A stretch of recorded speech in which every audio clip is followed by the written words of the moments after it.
उद्धवले गोपीहरूबाट प्रेम सिके। मधुर बाँसुरीको धुन, यमुना किनार, वृन्दावन, जहाँ हरेक कण कणमा कृष्णको नाम गुन्जिन्छ, जहाँ रुखहरू पनि श्याम श्याम भन्दै झुमिरहेका छन्। तर आज यो वृन्दावन उदास छ, किनकि कान्हा मथुरा जानुभएको छ। गोपीहरूका आँखा आँसुले भरिएका छन्। राधाजीको मन विरहको आगोमा जलिरहेको छ। दिन बित्छ, रात बित्छ, तर कृष्णको सम्झना कहिले बित्दैन। मथुरामा भगवान श्रीकृष्ण आफ्ना प्रिय सखा उद्धवसँग बसिरहनु भएको थियो। उद्धव अत्यन्त ज्ञानी थिए, शास्त्रका महान पण्डित। उनी सोच्थे ज्ञानभन्दा ठुलो केही छैन। त्यसै बेला कृष्णले मुस्कुराउँदै भन्नुहुन्छ, उद्धव, तिमी वृन्दावन जाऊ, मेरो सन्देश गोपीहरूलाई सुनाऊ। उद्धव आत्मविश्वासका साथ भन्छन्, प्रभु, म अवश्य जान्छु। म उनीहरूलाई योग र ज्ञानको शिक्षा दिनेछु। तपाईँ त सर्वत्र हुनुहुन्छ भन्ने बुझाएपछि उनीहरूको शोक हट्नेछ। यो सुनेर कृष्ण केवल मुस्कुराउनुहुन्छ। कृष्णलाई थाहा थियो उद्धवले शास्त्र त पढेका छन्, तर प्रेमको गहिराई अझै बुझेका छैनन्। उद्धवको वृन्दावन आगमन, गाईको घन्टी, चरा चिरबिर। उद्धव वृन्दावन पुगे। त्यहाँको वातावरण नै फरक थियो। हरेक बाटामा कृष्णको स्मरण, हरेक वृक्षले मानौ कृष्णको प्रतीक्षा गरिरहेको छ। गोपीहरूले टाढाबाट रथ देखे। ललिता उत्साहित हुँदै भनिन्, कान्हा आउनुभयो कि? विशाखा भन्छन्, होइन, त्यो त कृष्णका सखा उद्धव रहेछन्। गोपीहरू दौडेर उद्धव नजिक पुग्छन्। सबै गोपीहरू एकैसाथ सोध्छन्, हाम्रा कान्हा कस्ता छन्? के उहाँले हामीलाई सम्झाउनुहुन्छ?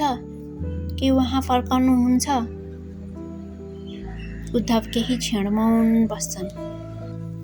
उद्धव गम्भीर स्वरमा भन्छन्, हे गोपीहरू, तिमीहरू किन यति दुखी छौ? श्रीकृष्ण त परमात्मा हुनुहुन्छ। उहाँ सर्वत्र हुनुहुन्छ। आँखा बन्द गरेर ध्यान गर, मोह त्याग गर, आत्मज्ञान प्राप्त गर। गोपीहरू एकअर्काको अनुहार हेर्छन्। सुदेवी आँसु झार्दै भन्छन्, उद्धवजी, हामीलाई ध्यान गर्न सिकाउनुहुन्छ? हाम्रो मन त पहिले नै कृष्णले चोरेर लैजानु भइसक्यो। अब ध्यान गर्ने मन कहाँबाट ल्याउँ? राधाजी शान्त र गहिरो स्वरमा भन्छन्, उद्धवजी, तपाईँ भन्नुहुन्छ कृष्ण सर्वत्र हुनुहुन्छ, तर हामीलाई त हरेक चिजमा कृष्ण मात्रै देखिन्छ। यो यमुना कृष्ण, यो वायु कृष्ण, यो बाँसुरीको धुन कृष्ण, यो जीवन कृष्ण। हामीले भगवान चाहेका होइनौँ, हामीले त केवल हाम्रो कानालाई चाहेका छौँ। उद्धव केही बोल्न सकेनन्। त्यसै बेला एउटा कालो भमरा उड्दै आयो। गोपीहरूले त्यसलाई कृष्णको दूत सम्झिए। एक गोपी भमरासँग भन्छन्, हे भमरा, तिमी पनि कृष्ण जस्तै काला रहेछौ। तिमी पनि सायद हामीलाई छोडेर जानेको साथी हौ। जाऊ, हामीसँग मिठा कुरा नगर। हामीलाई फेरि झुटो आशा नदेऊ। तुङ्गविद्या, तर यदि कृष्णले साँच्चीकै हामीलाई सम्झाउनु भएको छ भने उहाँलाई भनिदेऊ, वृन्दावन आज पनि उहाँकै प्रतीक्षामा छ। उद्धवका आँखा रसाउन थाले। उद्धवले आजसम्म धेरै शास्त्र पढेका थिए, तर यस्तो प्रेम उनले कहिले देखेका थिएनन्। यहाँ प्रेममा स्वार्थ थिएन, यहाँ केवल समर्पण थियो। उद्धव सोच्न थाले,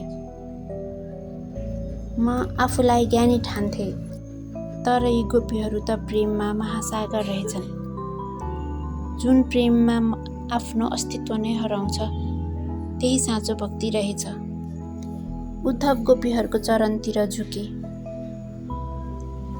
उद्धव भन्छन्, हे वृन्दावनका पवित्र गोपीहरू, आज मैले बुझे ज्ञानभन्दा ठुलो प्रेम रहेछ। म त केवल शास्त्र जान्थे, तर तिमीहरूले भगवानलाई बाँध्ने प्रेम जान्दो रहेछौ। म प्रार्थना गर्छु अर्को जन्ममा म वृन्दावनको धुलो बनूँ, ताकि तिमीहरूको चरणको स्पर्श पाउन सकूँ। गोपीहरू आँसुसँगै मुस्कुराए।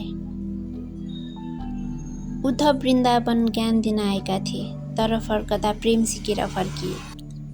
उनले बुझिसकेका थिए, भगवानलाई तर्कले होइन, शुद्ध प्रेमले पाइन्छ।